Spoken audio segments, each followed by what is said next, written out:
নমস্কাৰ, আজি শৰ্টকাট কিৰ 8 নম্বৰ ভিডিঅ'। আজিও এটা ইম্পৰ্টেণ্ট কি লৈ আহিছোঁ। আজি শৰ্টকাট কিটো মাইক্ৰ'ছফ্ট ৱৰ্ডৰ কাৰণে। সেইটো শৰ্টকাট কি নহয়, কিন্তু বহুত দৰকাৰী হয়।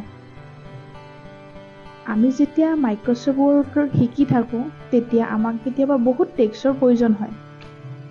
তেতিয়া আমি কি কৰিম? কীবৰ্ডৰ পৰা টাইপ কৰিম ইকুৱেল চিনটো আৰু তাৰ লগতে লিখিম RAND।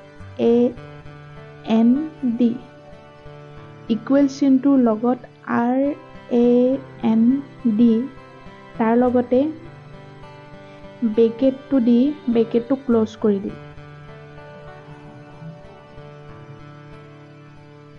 তাৰপিছত এণ্টাৰ কীটো প্ৰেছ কৰিব লাগে আৰু তেতিয়া আমি এনেদৰে বহুত টেক্সট লিখি থকা দেখা পাম।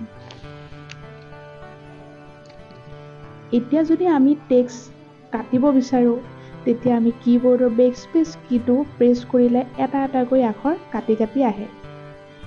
কিন্তু যদি আমি কণ্ট্ৰল কীটোৰ লগত বেকস্পেচ কীটো প্ৰেছ কৰোঁ, তেতিয়া এটা এটাকৈ আখৰ কাট নাখায়, গোটেই ৱৰ্ডটোৱে কাট খাই যাব।